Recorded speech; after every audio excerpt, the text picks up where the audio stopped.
نحمده ونصلي ونسلم على رسوله الكريم أما بعد فأعوذ بالله من الشيطان الرجيم بسم الله الرحمن الرحيم قال الله تبارك وتعالى في شان حبيبه إن الله وملائكته يصلون على النبي يا أيها الذين آمنوا صلوا عليه وسلموا تسليما بآواز بلند درود و سلام کا نذرانہ پیش کر لیجیے۔ اللہم صلی علی سیدنا و مولانا محمد وعلی آل سیدنا و مولانا محمد وبارک وسلم صلاۃ و سلام علیک یا سیدی یا رسول اللہ۔ حضرت سیدنا ابو موسیٰ اشعری رضی اللہ تعالیٰ عنہ سے مروی ہے کہ حضور نبی کریم رؤوف الرحیم صلی اللہ تعالیٰ علیہ وآلہ وسلم نے ارشاد فرمایا، ہر مسلمان پر صدقہ لازم ہے۔ تو عرض کی کیا آپ کیا فرماتے ہیں اگر اسے صدقے کے لیے کوئی شے میسر نہ آئے؟ فرمایا اپنے ہاتھ سے کام کرے، پھر خود بھی فائدہ اٹھائے اور صدقہ بھی کرے۔ عرض کی اگر اس کی طاقت نہ ہو تو؟ فرمایا ضرورت مند مصیبت زدہ کی مدد کرے۔ عرض کی آپ کی کیا رائے ہے اگر اس کی بھی طاقت نہ ہو؟ فرمایا نیکی یا بھلائی کا حکم دے۔ عرض کی اگر وہ یہ بھی نہ کر سکے تو؟ فرمایا برائی سے بچے کہ یہ بھی صدقہ ہے۔ کل کے درس میں ہم نے آپ کے سامنے اس حدیث پاک کی مختصر شرح بیان کی تھی۔ اس حدیث پاک کی شرح میں حضرت مفسر شہیر محدث کبیر حکیم الامت مفتی احمد خان نعیمی رحمۃ اللہ تعالی علیہ بیان فرماتے ہیں کہ حدیث پاک میں ارشاد فرمایا اگر صدقے کے لیے کوئی چیز میسر نہ آئے تو؟ فرماتے ہیں کہ صحابہ کرام علیہم الرضوان یہاں صدقے سے خالی خیرات وغیرہ مالی طور پر یہی سمجھتے تھے کہ صدقہ جو ہے مالی طور پر ہی ہوتا ہے۔ اس لیے ان کے ذہن میں یہ سوال پیدا ہوا کہ بعض مسلمان جو مسکین ہے، مفلوق الحال ہیں اور جن کے پاس کچھ بھی نہیں ہے اور جن کے پاس کھانے کے لیے بھی نہیں ہے تو وہ کہاں سے صدقہ دیں گے؟ فرمایا تو سرکار علیہ الصلوۃ والسلام نے اس کے جواب میں ارشاد فرمایا اپنے ہاتھ سے کام کرے، پھر خود بھی فائدہ اٹھائے اور صدقہ بھی کرے۔ یعنی حضور نبی کریم صلی اللہ تعالیٰ علیہ وآلہ وسلم نے جو جواب ارشاد فرمایا اس سے معلوم ہو رہا ہے کہ مال کمانا بھی عبادت ہے۔ رزق حلال کے لیے تکالیف برداشت کرنا، اپنے ہاتھ سے محنت و مشقت کرنا اور مال کمانا یہ بھی عبادت ہے کہ اس کی برکت سے انسان کئی گناہوں سے محفوظ ہو جاتا ہے۔ جو خالی آدمی ہوتے ہیں نا، یہ شیطان کا، بزرگان دین فرماتے ہیں کہ شیطان کا زبردست شکار ہوتا ہے۔ خالی آدمی جو فارغ بیٹھتا ہے اس کو شیطان بڑے اچھے طریقے سے قابو کرتا ہے۔ اسی لیے جو مرد جو ہے اپنے گھر میں خالی بیٹھتے ہیں نا، تنہائی میں، یا فارغ بیٹھتے اور اپنے آپ کو فارغ ضائع کر رہے ہوتے ہیں، وہ شیطان کا ہدف ہوتے ہیں۔ لہذا گھر میں خالی نہیں بیٹھنا چاہیے، کوئی نہ کوئی کام لازمی کرتے رہیں۔ اگر آپ کے ذمے کوئی کام نہیں بھی ہے تب بھی اپنے ذمے کوئی نہ کوئی کام لگائیں اور وہ کام کرتے رہیں۔ کام کرنے والا بندہ اللہ کو پسند ہے، فارغ آدمی پسند نہیں ہے۔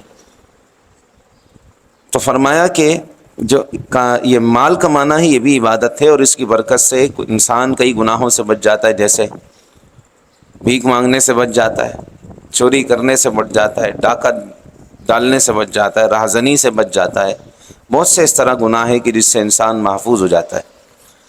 تو کام کرنا چاہیے۔ سرکار علیہ السلام نے ارشاد فرمایا کہ اپنے ہاتھ سے کام کرے، پھر خود بھی فائدہ اٹھائے، یعنی جو کمائے گا اس سے خود بھی فائدہ حاصل ہوگا اور صدقہ بھی کرے۔ اس لیے نفس کو حلال کاموں میں لگائے رکھنا چاہیے۔ اگر آپ اپنے نفس کو حلال کاموں میں نہیں لگائیں گے تو یہ نفس حرام کاموں کا مرتکب ہوتا چلا جائے گا۔ لہٰذا اس کو فارغ نہیں چھوڑیں۔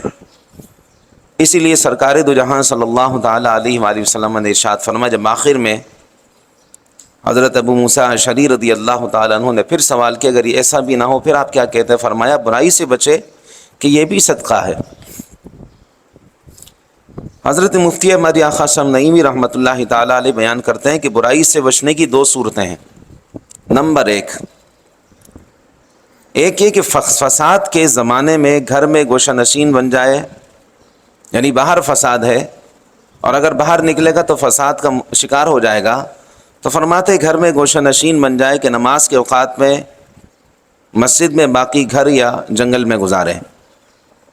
یہ بھی اپنے آپ کو برائی سے بچانا ہے، یہ بھی ایک طرح کا صدقہ ہے کہ باہر نکلے گا تو فساد کا شکار ہو جائے گا، تو گھر میں بیٹھا ہے کہ باہر میں نہیں نکلتا، یا پھر جنگل میں ہے کہ شہر میں نہیں آتا کہ وہاں فساد ہے۔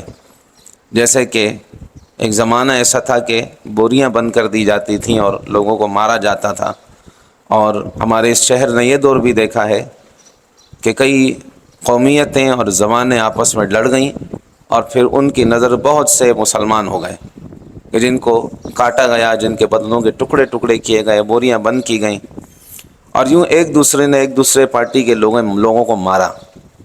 تو یہ فساد کا زمانہ، اگر اس طرح کی کوئی سچویشن ہو تو اس میں بندہ گھر میں بیٹھے تو یہ بھی اس کا برائی سے اپنے آپ کو بچانا ہے، اور یہ بھی صدقہ ہے۔ یہ بات ذہن میں رکھ لیں کہ انسان کا اپنی جان کی حفاظت کرنا فرض ہے، جان کی حفاظت کرنا فرض ہے۔ جان کے لیے کوشش کریں گے کہ یہ جان محفوظ رہے، یہ جان محفوظ رہے گی تو آپ بہت سے کام کر سکیں گے۔ ہاں، بعض ایسے مقامات ہیں، آپ جنگ کے اندر ہیں تو اب یہ جان کا قربان کرنا افضل ہے، اب پیچھے ہٹنا یہ بزدلی ہے۔ باقی عام حالات میں اپنی جان کی حفاظت کرنا فرض ہے۔ تو ایک یہ بیان فرمایا کہ فساد کے زمانے میں گھر میں گوشہ نشین بن جائے اور نماز کے اوقات میں باہر نکلے، ورنہ گھر میں یا جنگل میں رہے۔ دوسرا یہ کہ بری مجلسوں میں جائے مگر برائی کرنے کے لیے نہیں، بلکہ دوسروں کو برائی سے روکنے کے لیے، اور یہ بہت بڑا جہاد ہے۔ کوئی مقام ایسا ہے جہاں پر لوگ جو ہے نا برائی کے اندر مبتلا ہیں، اور اب آپ جو ہے وہاں پر جا رہے ہیں برائی میں شامل ہونے نہیں بلکہ لوگوں کو روکنے کے لیے، تاکہ یہ ہمارے مسلمان بھائی برائی سے بچیں اور یہ جہنم کے اندر داخل نہ ہو، اس برائی کے مرتکب ہو کر ان کو بچایا جائے، ان کی ذہن سازی کی جائے تاکہ یہ اس برائی سے باز آ جائیں اور یہ دین کی طرف آ جائیں، اچھائی کی طرف آ جائیں۔ فرماتے یہ بہت بڑا جہاد ہے۔ تو اس سے معلوم ہوا جیسے نیکیاں کرنا، نیکیاں نہ کرنا گناہ ہے، نیکیاں نہ کرنا گناہ ہے، ایسے ہی گناہ نہ کرنا ثواب ہے۔ آپ مطلب سمجھے کہ جیسے نیکیاں نہ کرنا گناہ ہے، ویسے ہی گناہ نہ کرنا ثواب ہے، یعنی گناہ سے اپنے آپ کو بچانا۔ اس لیے سرکار علیہ الصلوۃ والسلام نے ارشاد فرمایا برائی سے بچے، پھر اپنے آپ کو برائی سے روکے، یہ بھی صدقہ ہے۔ لہٰذا حدیث پاک میں یہ جو ارشاد فرمایا گیا کہ انسان اپنے آپ کو برائی سے بچاتا رہے تو وہ بہت سے گناہوں سے محفوظ ہوگا، تو یہ بھی صدقہ ہو جائے گا۔ قرآن مجید فرقان حمید میں اللہ تبارک تعالیٰ نے سورۃ النازعات میں ارشاد فرمایا برائی سے وہی بچتا ہے جس کے دل میں خوف ہوتا ہے، جس کے دل میں اللہ کی خشیت ہوتی ہے اور اللہ تعالیٰ کی بارگاہ میں جواب دہی کا تصور ہوتا ہے کہ اللہ تعالیٰ مجھ سے پوچھے گا تو میں وہاں کیا جواب دوں گا۔ یہ جو تصور ہے نا کہ اللہ تعالیٰ مجھ سے پوچھے گا تو میں وہاں کیا جواب دوں گا، یہ اولیاء اکرام کا تصور ہے، اور اس تصور کو دین اسلام دلوں میں راسخ کرتا ہے۔ اللہ تعالیٰ نے سورۃ النازعات میں ارشاد فرمایا وَأَمَّا مَنْ خَافَ مَقَامَ رَبِّهِ وَنَهَى النَّفْسَ عَنِ الْهَوَىٰ، فرمایا وہ جو اپنے رب کے حضور کھڑے ہونے سے ڈرا اور اپنے آپ کو نفسانی خواہشات سے روکا، یعنی برائی کی طرف وہ نہیں، اس کے قدم نہیں بڑھے۔ کیوں نہیں بڑھے؟ کہ اسے یہ خوف ہے کہ رب کی بارگاہ میں مجھ سے پوچھا جائے گا، اللہ تبارک و تعالیٰ کی بارگاہ میں مجھ سے سوال کیا جائے گا۔ تو فرمایا فَإِنَّ الْجَنَّةَ هِيَ الْمَأْوَىٰ، اس کا ٹھکانہ تو جنت ہی ہے، تو جنت اس کا ٹھکانہ بن جائے گا۔ اسی طرح اس حدیث پاک کی شرح میں حضرت علامہ ملا علی قاری رحمۃ اللہ علیہ فرماتے ہیں کہ حدیث پاک میں فرمایا گیا کہ مصیبت زدہ کی مدد کریں۔ فرماتے ہیں اس کا مطلب یہ ہے، اور اس کی مراد یہ ہے کہ وہ شخص جو اپنے کسی معاملے میں رنجیدہ اور پریشان ہے یا کمزور مظلوم مدد مانگ رہا ہے، تو چاہیے یہ کہ اپنے عمل یا اپنے منصب یا اپنے مال کے ذریعے اس کی مدد کرے۔ اگر مدد نہیں کر سکتا تو مددگار بنے، مددگار تک پہنچا دے، اور اگر یہ بھی نہیں کر سکتا تو اچھی نصیحت کریں، اگر یہ بھی نہیں کر سکتا تو دعا کرے اس کے لیے، اپنے مسلمان بھائی کے لیے، کہ اللہ تعالیٰ اس کی مصیبت کو دور کرے۔ اور اگر یہ بھی نہیں کر سکتا اس کو بھلائی کا حکم دے اور برائی سے منع کرے، یا اس کو کوئی علمی فائدہ پہنچا دے یا علمی نصیحت کر دے، تو یہ اپنے کمزور بھائی کی، مصیبت زدہ کی مصیبت میں مدد کرنا ہے۔